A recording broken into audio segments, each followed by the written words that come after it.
What's up YouTube? Welcome back to the channel. Thank you for joining us again for another unboxing and review. Today we're going to be reviewing the Dragon Ball vs. Omnibus Super Omega Shenron, as you can see right here. For those of you that don't know too much about this figure, this one was released with Last Prize GT Red Shenron, which I have right here. This guy, and a bunch of other figures, some of which I haven't unboxed yet. I haven't taken one of these guys out of the box yet personally. This dude is massive. Like, he's a big figure. We're gonna take a couple of these other figures that I have. We're gonna set them right next to him so you can do a scale comparison, and then you can see for yourselves. I don't currently have one open in the room, so I'm actually pretty curious to see what this guy's all about. So I hope you guys are ready. Let's do this.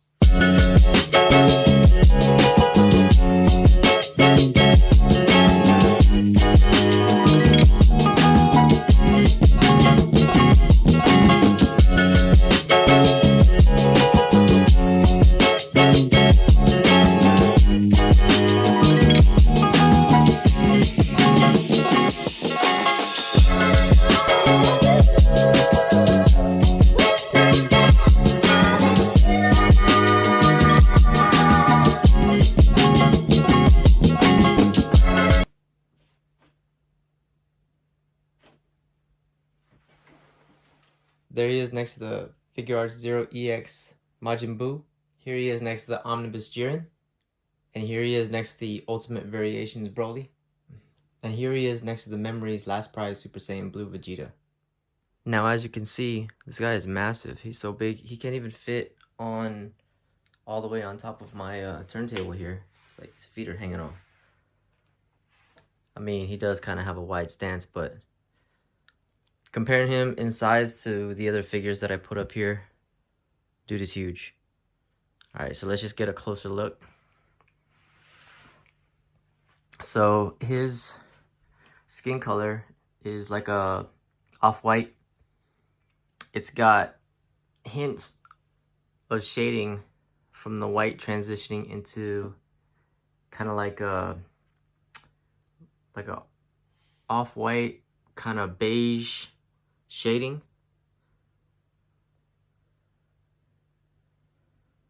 The way that they molded his face and the evil look on his face, they did really well. And they colored those creases in too with some brown. So that looks really good. And if you saw earlier when I was putting it together, these horns right here on the back, not all of them. These ones come stationary, but the rest of them, to include the ones that are on his elbows, they come off. And they all have like specific notches where they fit, so you don't get confused as to where they go. So that's really cool. Let me turn this off. I'm gonna pull this guy off. Make sure that we can do the stand test first. So I'm gonna pull the stand off, and there he is without his stand. You have to kind of rock him back and forth in order to make him look wobbly. So he stands pretty well without his stand. But just for the sake of the video, we're gonna keep that on so I don't knock him over. All right, so he's got little blue here on his chest where the Dragon Balls are. You can see there's 7 of them. They're all numbered. Well, not numbered, but each of them has, you know, their own number of stars. His stomach area here, there's not too much shading. There's a little bit, but I wouldn't expect there to be too much. I did find a little bit of a flaw right here on the paint. On his inner thigh, it's kind of looks like it was either underpainted or slightly overpainted in certain areas. Little minor flaw there. Not too bad. I could always mask that off and find the same color paint and kind of fill that in. see if I could rub some of the rest of that off. But yeah, that's probably the first. Hopefully that's the only flaw. Well, here's a little bit more on his knuckle from the spikes, little black around his fingers and his knuckles there. Probably take that off pretty easily as well. But the structure and his mold is pretty nice. He's a big dude. I didn't think we were gonna get anything bigger than or more massive than Jiren. And I thought they were gonna like use a Jiren mold or something, but they did not, because his structure is totally different than Jiren's. And here on his rib cage, the indentions are really deep and shaded. And I'm gonna pull one of these off just so that you can see it. But they go off and on pretty easily. Like I was talking about, it's like notched.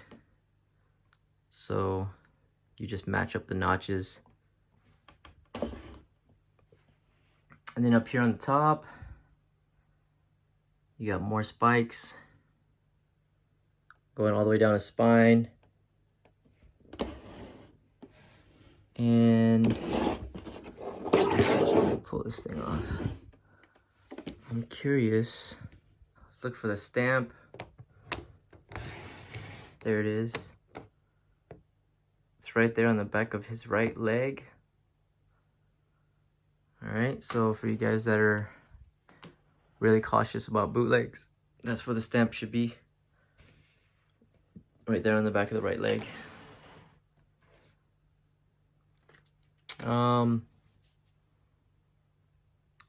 His toenails are not painted that greatly either. I'm gonna have to fix that. That's for sure. I hope not all of them are like this. It looks like they might have, I mean, it's not terrible, but they might have slightly rushed this one, because the paint on the face doesn't look terrible. His eyes are red. And the paint around all the other stuff is pretty good. But it doesn't seem to have like any battle damage or anything like that, but all the grooves and wrinkles and creases that he has in the anime are all there. So yeah, that's basically it. And this dude is extra heavy. Definitely double as a weapon if you needed it. He's got the spikes and everything, so I wouldn't recommend you use this guy as a weapon, but I'm saying in self-defense. And he's got the spikes on his knees too. But this is yeah, somebody tries to break in your house and steal your Dragon Ball figures, this is the first guy you should be grabbing. Alright, so now we can go ahead and measure him. And from the table to his front horns are about 12 inches, and his back horns go almost to 14 inches. Very close to 14 inches. About 13 3/4. So, yep, massive. So there it is. Pretty plain and simple. Didn't take too long. Even though he's a giant figure, he doesn't have a ridiculous amount of detail. But the shading on this is actually pretty impressive. The weight is definitely impressive. And the mold is really nice. I really like how they did these horns. There are a couple slight blemishes on the paint, but it's not anything that's not fixable. You obviously don't want to get a figure and have to fix it yourself, but you know, sometimes that's the reality of things. So if I were to rate it, scale of 1 to 10, I would, because of the paint blemishes on this one specifically, I'm actually pretty curious to see any other ones to see if it has the same type of problems, but I would give it a 9 out of 10. I might be a little bit, I was thinking about an 8 because I'm not a huge Omega Shenron fan, and I'm Definitely not a big GT fan, but I'm gonna judge it slightly off of, or specifically off of, the figure itself. And I give it a 9 out of 10. I would go as far as to say maybe an 8.5 to a 9, but I'm gonna lean more towards a 9. So that's it. Pretty simple. Hope you guys liked the review. I'll be ready for you guys' questions and comments. And you guys know the deal. If you like the video, go ahead and hit that like. If you haven't subscribed yet, subscribe. Tell all your friends about the page. I appreciate you guys. Thank you very much for your support. And I will see you next time.